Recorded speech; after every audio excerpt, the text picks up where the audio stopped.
বিশ্ব পৰিৱেশ দিৱস উপলক্ষে তিনিচুকীয়া চিকিৎসা মহাবিদ্যালয়ৰ প্ৰাংগণত পৰিৱেশ সুৰক্ষা সমিতিয়ে ভাষাৰজা হেমচন্দ্ৰ বৰুৱা সোঁৱৰণী বৰ্ষজোৰা গছপুলি ৰোপণ কাৰ্যসূচীৰ শুভাৰম্ভ কৰে। গছপুলি ৰোপণ কাৰ্যসূচীৰ শুভাৰম্ভ কৰে তিনিচুকীয়া বিধানসভা সমষ্টিৰ বিধায়ক সঞ্জয় কিষাণে। সহযোগিতা আগবঢ়ায় তিনিচুকীয়া চিকিৎসা মহাবিদ্যালয়ৰ অধ্যক্ষ ডক্টৰ ৰূপক কুমাৰ গগৈ আৰু অধীক্ষক ডক্টৰ মুকুল শৰ্মাই। কাৰ্যসূচীৰ মাজতে পৰিৱেশ সুৰক্ষা সমিতি তিনিচুকীয়া জিলা সাংস্কৃতিক সভাপতি বিজয় মল্লিকে নিজ হাতেৰে নিৰ্মাণ কৰা এখন গীটাৰ তিনিচুকীয়া বিধানসভা সমষ্টিৰ বিধায়ক সঞ্জয় কিষাণক প্ৰদান কৰে। উপস্থিত থাকে বিজয় মল্লিকৰ সহধৰ্মিনী মন্দিৰা বসুমতাৰী। উল্লেখযোগ্য যে বিজয় মল্লিকৰ বৰদেউতা অজিত কুমাৰ মল্লিকক সুধাকণ্ঠ ডক্টৰ ভূপেন হাজৰিকাই নিজ হাতেৰে লিখা ধন্যবাদ পত্ৰ প্ৰদান কৰিছিল। তাৰ পাছতে পৰিৱেশ সুৰক্ষা সমিতিৰ কেন্দ্ৰীয় কাৰ্যকৰী সভাপতি দিগন্ত ভট্টই স্বৰ্গীয়া অৰুণা দেৱী আৰু লাৱণ্য বৰাৰ সোঁৱৰণীত গছপুলি ৰোপণ কৰে।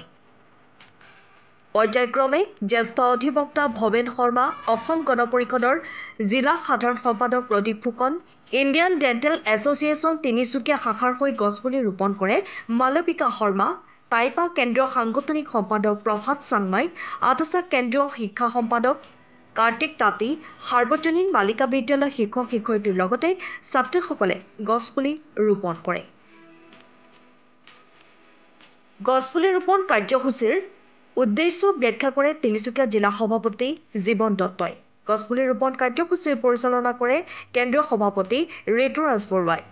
অহা 5 বছৰলৈ তিনিচুকীয়া চিকিৎসা মহাবিদ্যালয়ত ৰোপণ আৰু প্ৰতিপালনৰ কাৰ্যসূচী গ্ৰহণ কৰা হ'ব বুলি বক্তব্যত উল্লেখ কৰে। গছপুলি ৰোপণ কাৰ্যসূচীৰ সহযোগিতা আগবঢ়ায় তিনিচুকীয়া জিলা উপ-সভাপতি ক্ৰমে বিচিত্ৰ বৰঠাকুৰ, স্বপন দে, দেৱাশিষ কোঁৱৰ, দেৱেন তাঁতী, কেন্দ্ৰীয় সাংস্কৃতিক সম্পাদক জিন্তু শইকীয়া, জিলা সম্পাদক ফটিক মৰাণ, প্ৰতিপালন সম্পাদক চন্দ্ৰশেখৰ চাহানী, ৰাজু বৰ্মন আৰু মুক্তি বাইলুঙে। উল্লেখযোগ্য যে তিনিচুকীয়া চিকিৎসা মহাবিদ্যালয়ত কেইবাজনো সাংবাদিকক নিজস্ব নাম ফলকেৰে পৰিৱেশ সুৰক্ষা সমিতিয়ে গছপুলি ৰোপণৰ ব্যৱস্থা গ্ৰহণ কৰে। মই পৰিৱেশ দিৱসক লৈ পেলাই সকলো ৰাজ্যলৈ শুভেচ্ছা জ্ঞাপন কৰিছোঁ।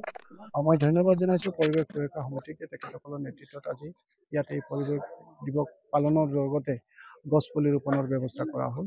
তিনিচুকীয়া মেডিকেল কলেজখন যথেষ্ট ইয়াতে ভূমি আছে। মই আশা কৰিছোঁ যে ইয়াত এই সেউজ পৰিৱেশ এটা গঢ়ি তোলাৰ ক্ষেত্ৰত পৰিৱেশ সুৰক্ষা সমিতিয়ে মুখ্যতঃ দায়িত্ব বহন কৰিব। আৰু সকলো ৰাজ্যকে মই আহ্বান জনাম যে যাতে পৰিৱেশ দিৱসতে গছপুলি কেৱল ৰোপণ নকৰি পেলাই তেওঁলোকে যিমান পাৰে যাতে গছপুলি ৰোপণৰ দায়িত্ব বহন কৰে আৰু নিজৰ ল'ৰা-ছোৱালীকো গছপুলিৰ ক্ষেত্ৰত তেওঁলোকে অনুপ্ৰেৰণা দিয়ে যাতে তেওঁলোকেও গছপুলি ৰোপণ কৰে। গাঁও চহৰ সকলোতে যাতে আমি গছপুলি ৰোপণৰ জৰিয়তে আমাৰ এটা গধুৰ দায়িত্ব পালন কৰি পেলাই প্ৰাকৃতিক যাতে আমি ৰক্ষা কৰিব পাৰোঁ। প্ৰথমে মই 5 জুন বিশ্ব পৰিৱেশ দিৱসৰ অসমবাসীলৈ 5 জুন বিশ্ব পৰিৱেশ দিৱসৰ আন্তৰিক শুভেচ্ছা জ্ঞাপন কৰিছোঁ।